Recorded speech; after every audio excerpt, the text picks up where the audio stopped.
Welcome, everybody, to this edition of Trowel Time. Good to have you all here.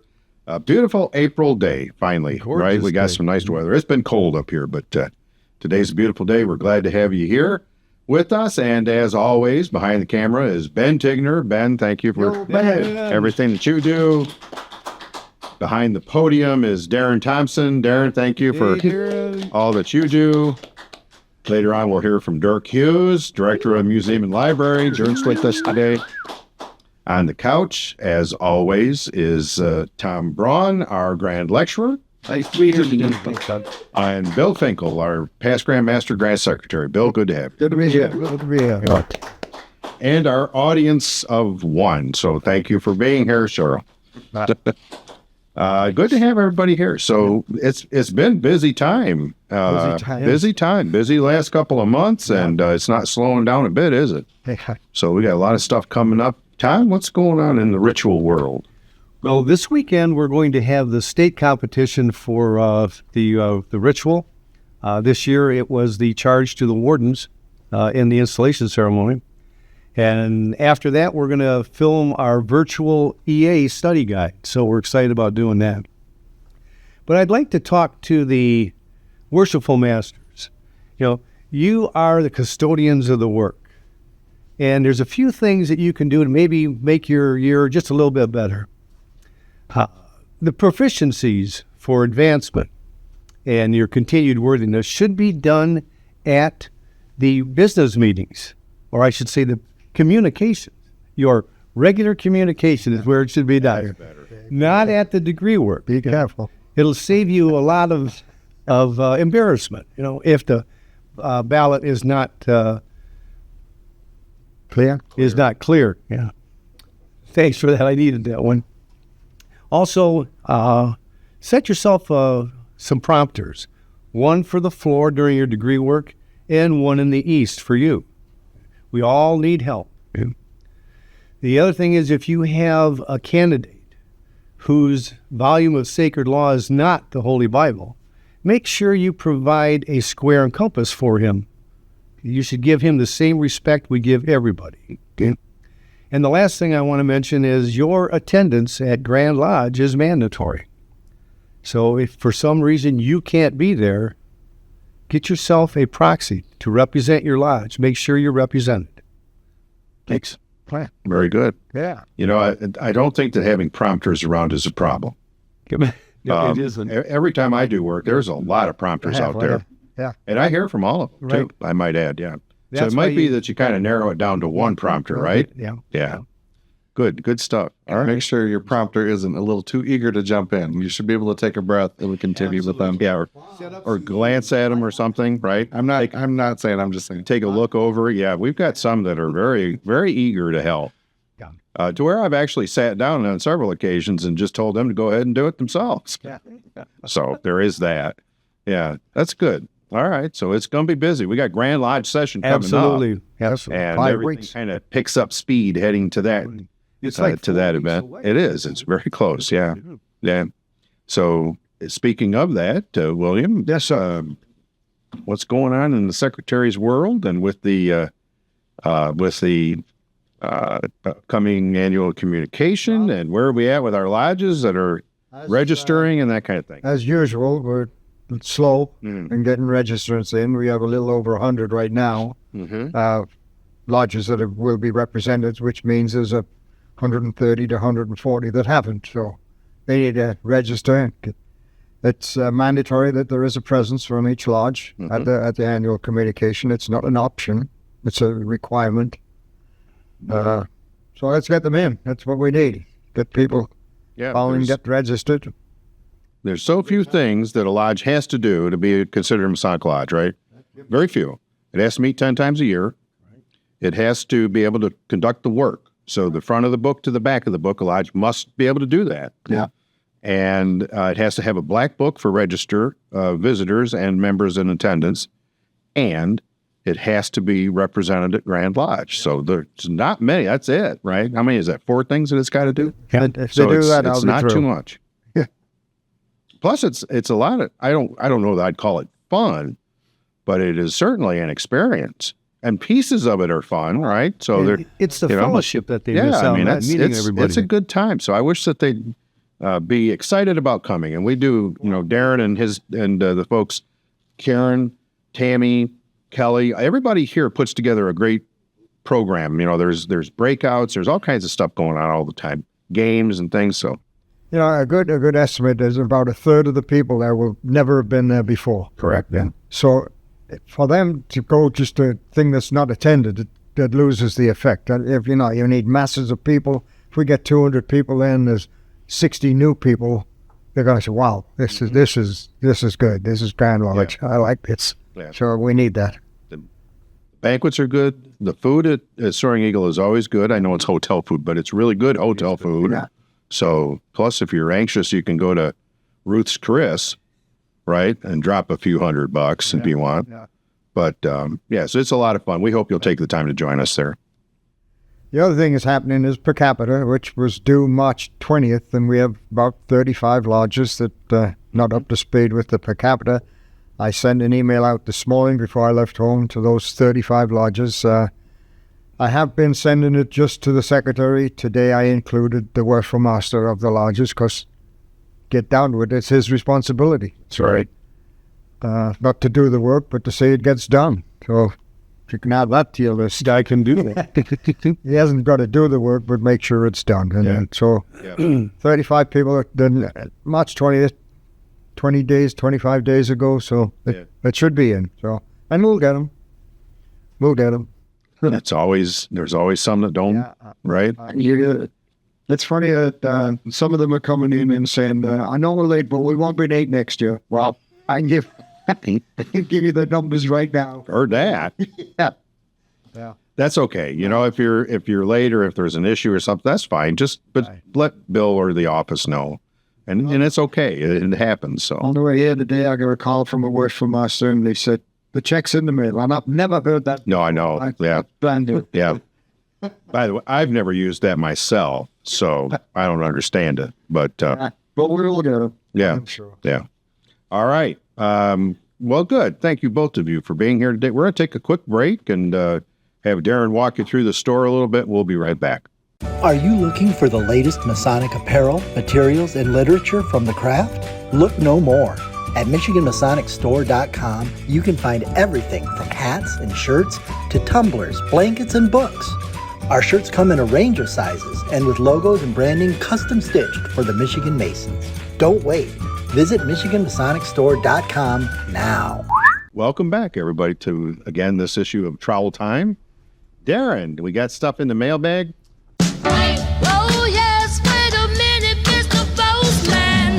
Wait, We do have a few items in the Take it bottom of away. the mailbag this month. Take it away. All right. So the first question is from our buddy Royce Myers, newly elected DDI Royce Myers. Yay. Congratulations to him down there in South Haven. And she wants to know, is a past master apron acceptable at a funeral or only a white apron? Absolutely, it's acceptable. You can wear your past master's apron or a white apron. Yeah. But not for an appendant body. For a funeral, I believe it's any apron that's acceptable in Michigan, Correct. which is a past master's. It's spelled out in Blue Book, right? Obviously, the white lambskin or just a white cloth apron, right? Correct. Or your rank apron, because Actually, the Grand office Lodge that you hold, officers that's can right. wear a rank apron or one that has a black border. It's even stipulated in the code that a black border is acceptable at a funeral. And actually, I think for the officers of the lodge, it's kind of recommended. A lot of lodges don't have them. That's fine, but if you do, that's certainly appropriate. And it should be white. If you're going to use white, make it a nice, clean white. Not, I saw one that I'm sure one day it was white, but it wasn't when it got to the funeral. Yeah. So make sure it doesn't have Dorito stains. And That's the one. Yeah, Cheetle. Signers. Yeah, Cheetos. It's got Cheetle all. Who's been eating Cheetos again? All right, Brother Charles Garrow, also a DDI, wants to know, we know what the wages of a fellow craft are, as outlined in the lecture, but what are the wages, if any, of an entered apprentice and a master mason? Well, I think it's whatever it means to you. What keeps you coming back to lodge? What do you get out of going to lodge? Those are your wages. I don't know. I think it's a great question for a conversation sometime. In the just, this is pretty much a public thing, so I won't give it away. But we talk about, the senior warden is to pay the craft their wages if any be their due. What are they, and how do they become due? And I've heard some kind of, I guess, off the cuff kind of answers to that, but I haven't found anything definitive. So I think that it would be an excellent topic for a lodge of research to perhaps investigate, or our local brainiac could think about it a while. And so, but it is an interesting question. I don't know, and I don't know if they would be different for an entered apprentice. I mean, I think that there's pieces of this that we're missing the conversation about.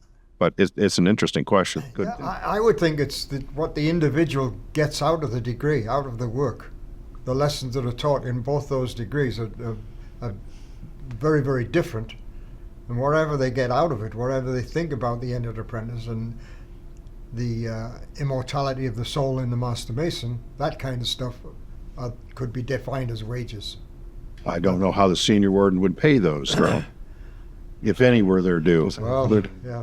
Okay. There it is. Oh, it could break out. Oh, yeah. Yeah. But Bill and I came to an agreement years ago. We don't actually fight when we have these conversations. We drink. So that usually turns bad anyway. So To excess. on a golf course or something similar. So yeah, but I don't have a good answer for it, and something I've thought about, and it's something I think. So can we table that till next month and We see may what have we can further find discussion next month. Yeah, I think that's a good think so. idea. Could be an ongoing Good topic for a lodge education officer. Absolutely. Okay. Roger Peak up in Charlevoix Yay. is asking, what is the title of a past master? Is it worthy or worshipful? Is that really defined, what you call a past master somewhere? Yeah, I think you always catch you retain the rank as specified in the code in Masonic law. So you are a worshipful master. We were talking earlier, worthy isn't there. I've had several people say worthy brothers or something, but it's really not. I suppose if you're just collecting a group of brothers and calling them worthy, that's fine, but that's not the phrase. It would be worshipful. But if you're a past grand master, you're a most worshipful. If you're the other chairs inside of that, above the senior grand, so from the grand wardens up, they're right worshipfuls, and below that they're worshipfuls. So Bill would be the most worshipful brother, William Finkel, the right worshipful grand secretary. You try to put that on a business Right, card, most, yeah. Right. It's a tough one to do. Well, I mean, But Tom is right. Most places I'm known as Karen's husband. That's true. And very seldom are you known as right. So there it is. All right. That's a good question, though. That is. And that will close up the mailbag. If you have any questions, send them to me at the email address on your screen. All right. And then we will be right back and go into upcoming events. So stay tuned. Every day we make choices. Choices to help ourselves, choices that help those around us. When it's time to make a choice about your senior living options, consider Masonic Pathways. We offer choices for entertainment, socialization, and most importantly, choices that make life easier for you. When it's time to discuss choices in your life, make Masonic Pathways your first choice and contact our care team today. Welcome back, everybody. Darren, take it away with upcoming events.